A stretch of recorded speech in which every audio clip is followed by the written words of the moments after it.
It's our purpose to bring to bear the principle of common sense and rational discussion to the issues of our day. America was created at a time of great turmoil, tremendous disagreements, anger, hatred. There was a book written in 1776 that guided much of the discipline of thinking that brought us to the discovery of our freedoms, of our God-given freedoms. It was Thomas Paine's Common Sense, written in 1776, one of the first American bestsellers, in which Thomas Paine explained by rational principles the reason why these small colonies felt the necessity to separate from the powerful Kingdom of England and the King of England. He explained their inherent desire for liberty, freedom, freedom of religion, freedom of speech, and he explained it in ways that were understandable to the people, to all of the people. A great deal of the reason for America's constant ability to self-improve is because we are able to reason, we're able to talk to each other, we're able to listen to each other, and we're able to analyze. We are able to apply our God-given common sense. So let's do it.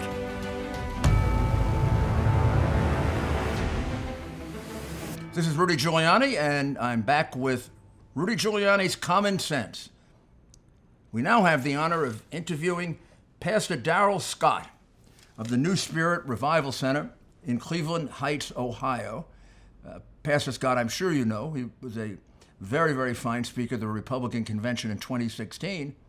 I don't know what kind of convention we're going to have this year, but I hope he gets to speak because he's dynamic and he's extremely interesting and he's got a unique perspective. And I think this is just about the right time to talk to him because I think there are so many questions about what's going on around the country. And I think Pastor Scott could put it in much better perspective than most people. Pastor, how are you? I'm doing great, Your Honor. It's my pleasure coming on with you. Well, it's always a pleasure to have you. So, just right at the outset, we've got a country now, looks like certain cities. It's not the whole country. It's maybe 10, 20 cities back and forth. Every morning you wake up, 4 or 5 of them are on fire. People are being shot. Cars are being burned. Portland looks like a war. It looks like Vietnam. When you look at it on television, all you see is fire and smoke. And so tell me from your perspective, what is this? What's going on? Well, you know, there's always an insidious, nefarious, criminal element that seeks to exploit what they consider to be whatever tragedies or human suffering or grief. They seek to exploit that. And, you know, the George Floyd incident and the Ahmaud Arbery incident, they use those incidents as catalysts to advance their nefarious causes and their nefarious intent. I mean, when you think about it, this isn't about George Floyd anymore. It's not about Ahmaud Arbery anymore. It's about the undermining of the fabric of the American system of government. They're trying to overthrow what we call and what we knew of to be the American way. And I think there's also a political intent behind it as well. They're trying to make things as disruptive in this country as possible leading into the election in November. I can remember back in 2016, right around this time, we had rioting in the streets and we had a lot of civil unrest to try to disrupt or influence the elections in a negative way. And so I think that's what the intent behind this is. I believe that, once again, there are those with sinister purposes that are advancing their purposes through gullible people and people that are not so gullible, people that are actually in cahoots with them to try to undermine our American system of government. And once again, to exploit those they try to make feel as if they're oppressed. I can remember, and Mayor, you'll know this, even during the civil rights movements of the 60s, the Communist Party endeavored to infiltrate it by telling the Black community how oppressed we were and how the playing field was uneven and how the playing field needed to be leveled through communism and not through capitalism. And I see those same elements and forces at work today, trying to exploit underserved communities for their own sinister purposes. So the two groups that we hear the most about are Black Lives Matter and Antifa. And the amazing thing to me is, a few months ago, Black Lives Matter was very unpopular. 60, 70% of the American people didn't trust it. They thought it was some kind of subversive group trying to change our way of life. Now we have 60, 70% of the people who agree with it, and we see baseball players kneeling down in honor of them. Even before the national anthem, they now kneel down. And when baseball opened, they had a patch, MLB, BLM. So they've come a long way in fooling people, a real long way. How do we explain to people that this group is run by 3 Marxists? They're atheists, they're pro-abortion, they're against private education, they want to take away vouchers, and they're against fathers. They want to destroy our nuclear family because they say fathers are disruptive. I mean, this is a very, very dangerous group, and 2 of the people involved in the funding are convicted terrorists, Eric Mann and Susan Rosenberg. But nobody knows that, and nobody bothers to read what they say. I mean, they're actually pretty honest. They're not. Yes, they are. You read this, your hair stands on end, but this is what they really believe. They want to get rid of the military. They want to get rid of the police. They want lifetime salaries just for them.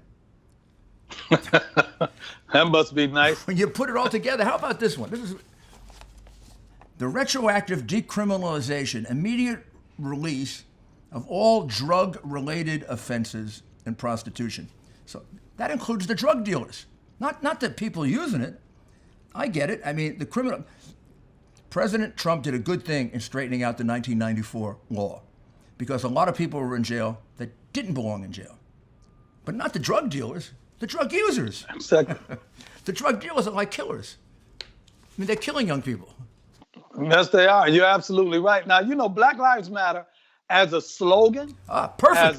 as a precept. And, I always used to say, when people would say Black Lives Matter, I'd say, you're leaving a word out. You should say Black Lives Matter too, TOO. However, as an organization, once again, as you stated, this organization is an anti-American domestic terrorist group, if you really want to know the truth, because they want to advocate, once again, the overthrow of the American system of government, to infiltrate our government, to undermine law and order. And what happened is people have caved to the pressure of the left-wing media, because it seems as if the left-wing media has become the propaganda arm for the Black Lives Matter organization, the propaganda arm for socialism, the propaganda arm for the Democratic Party, which seems to be in cahoots and to be an enabler of this Black Lives Matter organization. It's ridiculous. It's ridiculous right now. And once again, the left-wing media is the propaganda arm of it, and people have become afraid. White people right now are afraid in America. I can be, what's sad, Yana? I can be as outspoken as I want to, and I can exercise what I call black privilege. I can say a lot of things very bluntly and very frankly, and the reason I can get away with saying it is because if you said it or someone else says it, they will accuse you of being a racist. When in reality, you're not being a racist, you're being a realist. Right. And that's what they don't like these days. And so they intimidate, people. They intimidate Major League Baseball. They intimidate the NBA. They intimidate the NFL by trying to accuse them of systemic racism if they simply express truths that are reality or express opposition to this Black Lives Matter organization. They think that they're being pretty slick, but there's a segment of America that sees right through the bull crap. And they know that this organization is full of more crap than a Christmas turkey. Here where I live in New York City, you see people wearing these more and more as they commute. They're earbuds from Raycon. When commuting, you'll see them all over the city. But they're great to wear right now from home on video conference calls, or when you're exercising, or you're watching this video podcast, or if you want to listen to music. You just put them in, hit the music, and I'm listening to Bocelli Con Te Partirò. You can listen to your favorite music. Raycon earbuds are really comfortable to wear. because they connect by Bluetooth seamlessly, and you're not having to untangle all these headphone wires. The first time you listen to your favorite music, whether it's opera or something else, you're going to be amazed at how good the sound comes from this little thing. What Raycon has done is truly amazing. You get 6 hours of playing time between charges. And when you pop them back into the box, it charges efficiently and very, very quickly. And they're not that expensive. You're going to save a lot of money on these. You buy these online by raycon.com/Rudy G. That's raycon.com/Rudy G. Get them now. You're going to really enjoy them. Thank you. You know, but you get a certain amount of attack and grief for standing up for what you're standing up for.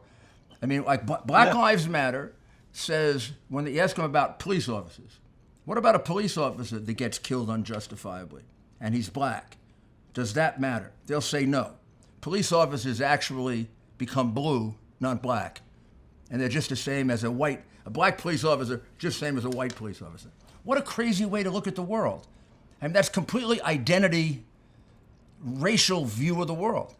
Yes, it is. It's a racist view of the world to identify a person more by what he does for a living than who he is as a person. And they're doing this, once again, to further their own sinister, nefarious purposes. They know better than that. They know that's a load of crap to say something like that, but they're trying to justify the fact that they're not really interested in black lives. They're interested in black lives if the black life expires at the hands of a white person. They don't care about black on black crime. They don't care about black on white crime. They don't care about black on brown crime. The only crime they're interested in is white on black crime. If a white person kills a black person, they become nothing more than ambulance chasers. Now we can rush to the scene of this crime and make a great big incident out of it and overblow it and exacerbate the situation. But when you look in Chicago and see people being slaughtered en masse, when you see babies getting killed, they're quiet as a church mouse because it doesn't feed into this narrative that they have. And it's ridiculous. You must have in Cleveland, and in your position as a pastor over the last couple of years, you've probably had some horrible murders of black people, white people. They never help. I mean, we had a young one-year-old boy that was killed a couple of weeks ago right near my old high school. He was probably in a crossfire. His mother and father and grandmother, they're heartbroken. You don't see them trying to help. A lot of people are helping, black and white, helping them. But you don't see Black Lives Matter. It's almost as if they don't want you to know that happens.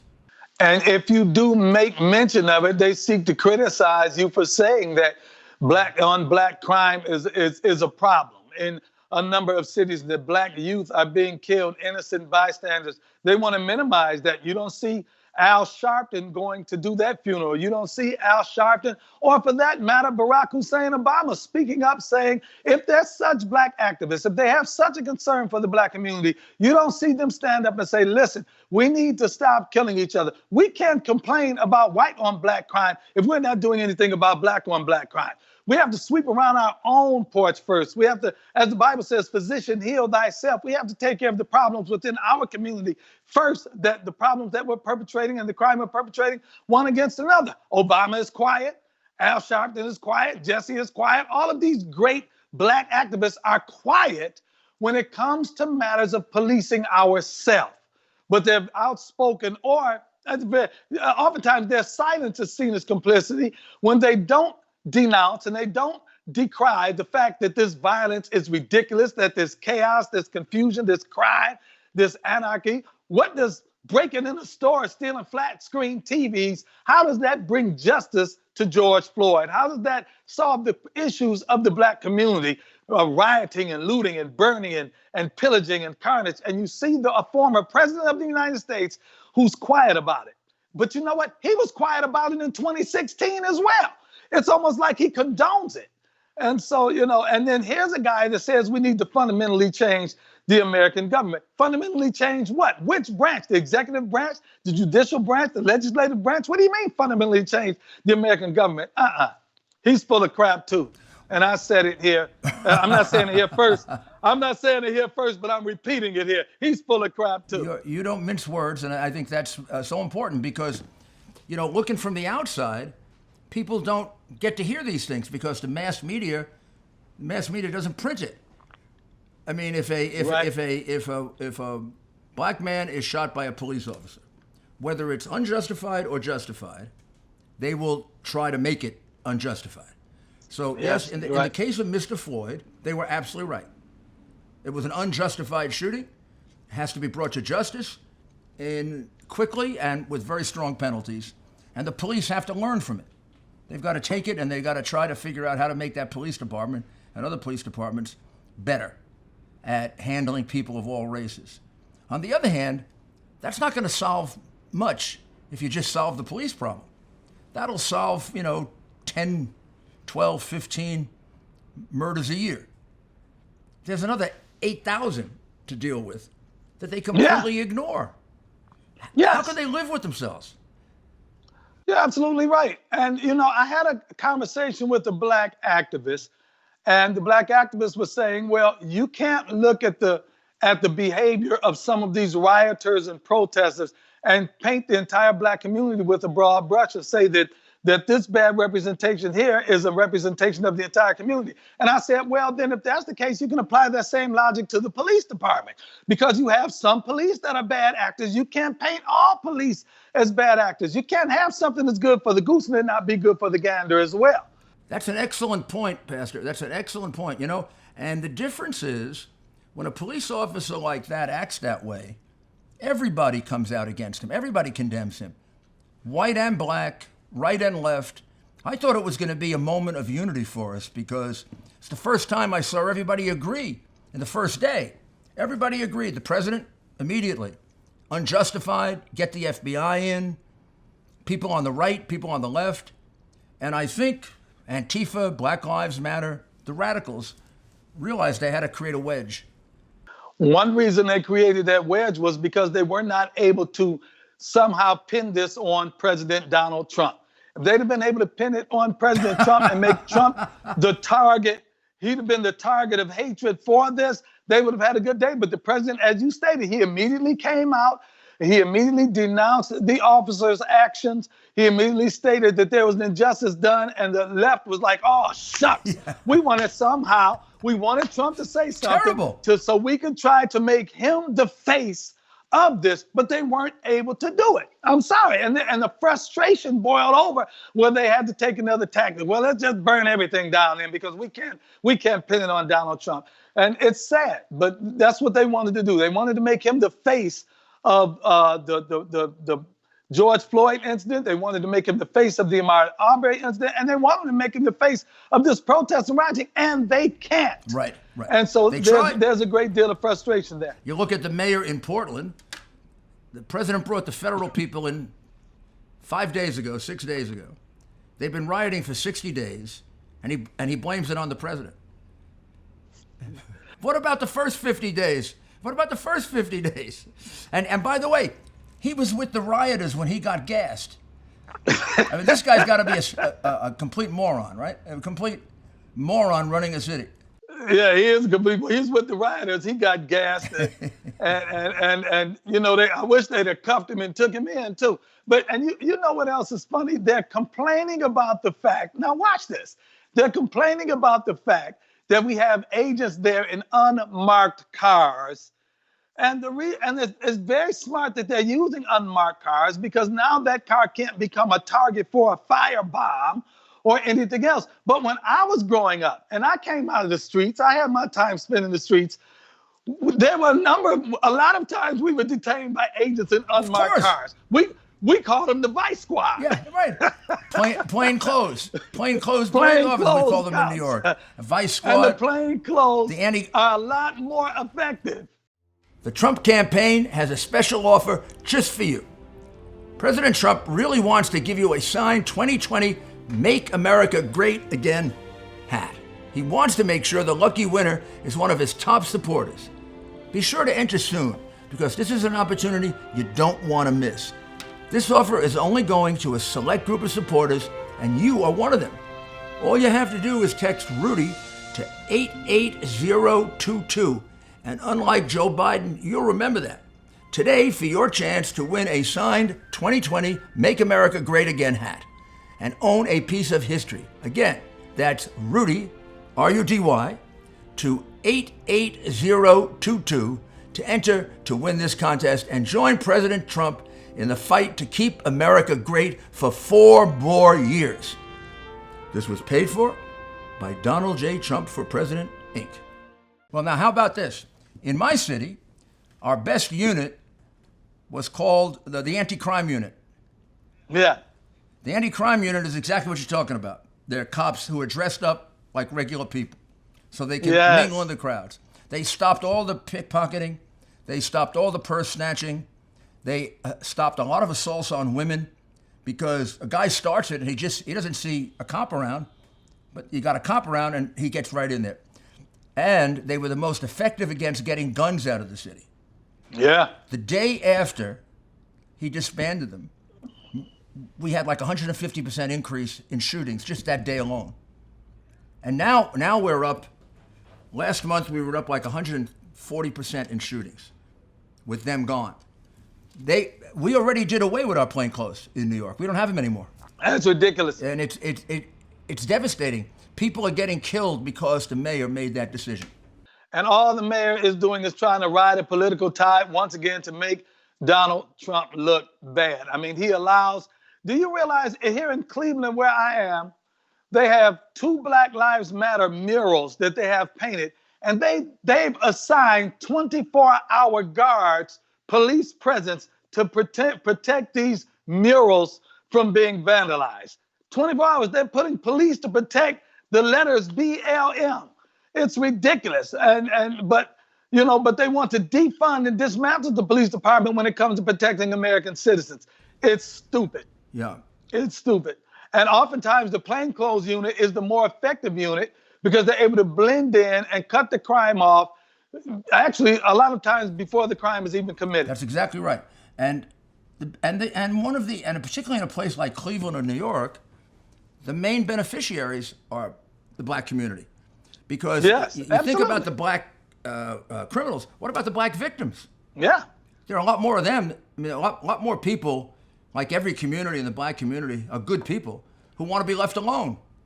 Well, they're not being left alone. They're being beaten up. They're being shot. They're being raped. And I remember when I became mayor of New York City, there were 2,400 murders in New York City one year. 79% Black people. By the time I finished, I got it down to 500.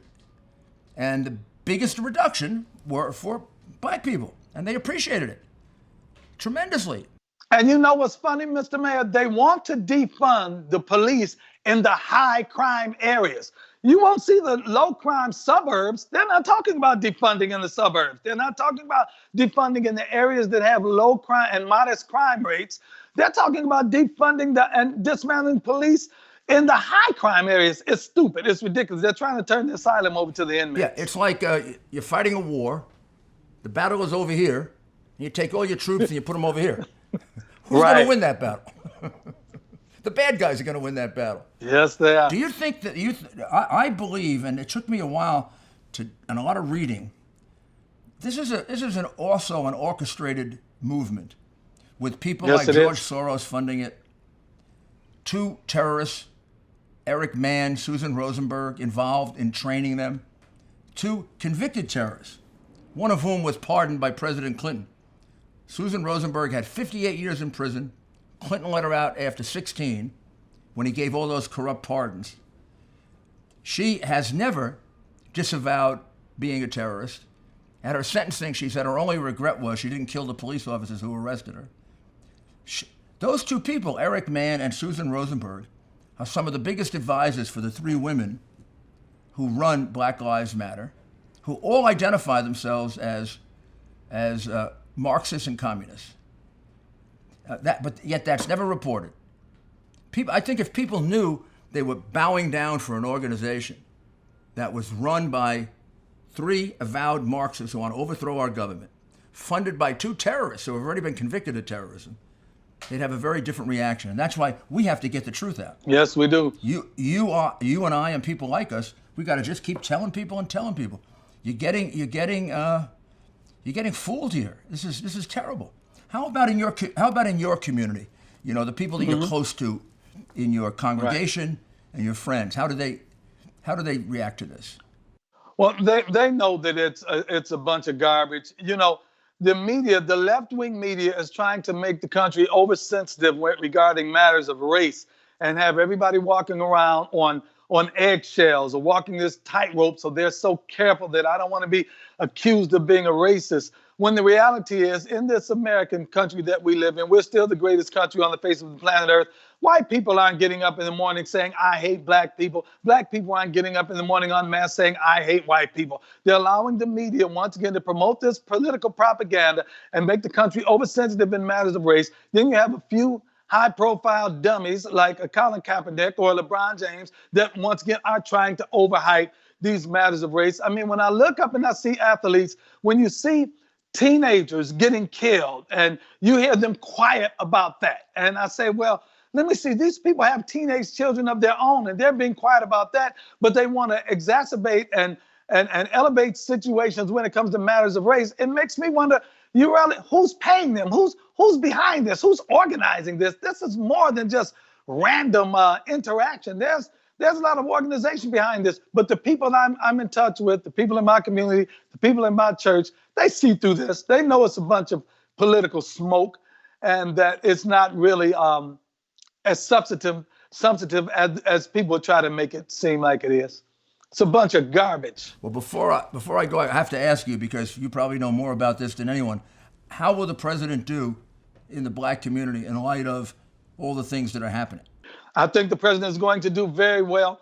You know, in 2015, 2016, we pointed forward and we said, if you elect him, this is what he will do. He didn't have a track record to speak of, so to speak. But now we can point back to criminal justice reform, prison reform, historic low levels of unemployment prior to the pandemic, historic funding for HBCUs, the creation of opportunity zone, aggressive urban revitalization initiatives. We can point back at that. But also, there are some things on the table that are going to come up between now and the election that'll be very favorable from this administration to minority communities in America. I think we're going to build on the base that we have. I expect us to get into double digits with the black community as far as support. Biden sucks. So I have to just put that like that. Biden just flat out, I can't think of another word in the English vocabulary better for him than Biden sucks. Right. He's a horrible candidate. He's a worse candidate than Hillary Clinton was. And so, you know, he's not even on Kanye West is a better candidate than Joe Biden is. Kanye West is more coherent and more eloquent and more articulate as a candidate than Joe Biden is. I think the president is going to be all right. You know, I remember when he started that, when he started at You Have Nothing to Lose. Yeah. Remember, that's the way it began. And a lot of his advisors didn't want him to do that.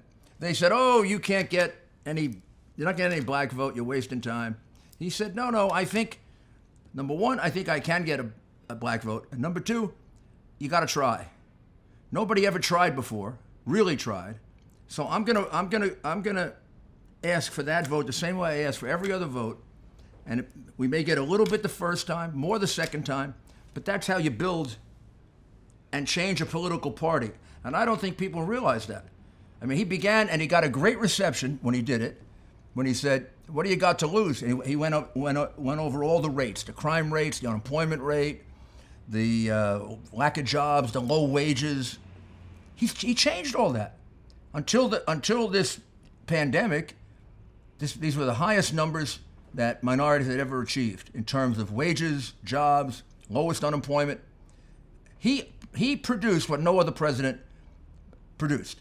Democratic presidents all promised it, including Obama, and they produced nothing in terms of economic gain. They just produced welfare, more and more welfare, more and more welfare.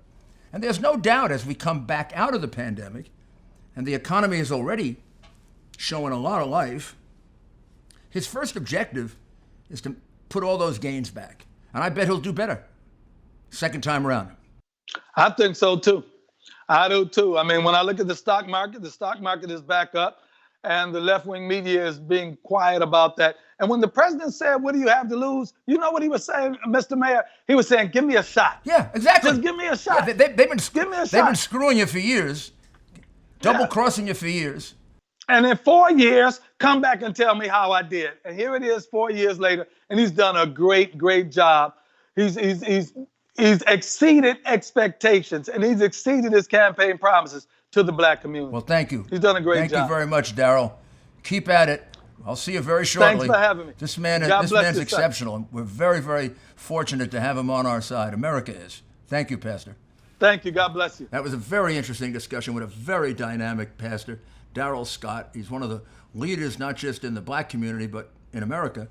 And if you remember his speech at the Republican convention 4 years ago, you should go look at it if you want to be a speaker. It'll help you. He's really a great speaker, and he's a great man. So I was very, very fortunate to have him, and I thank him very much.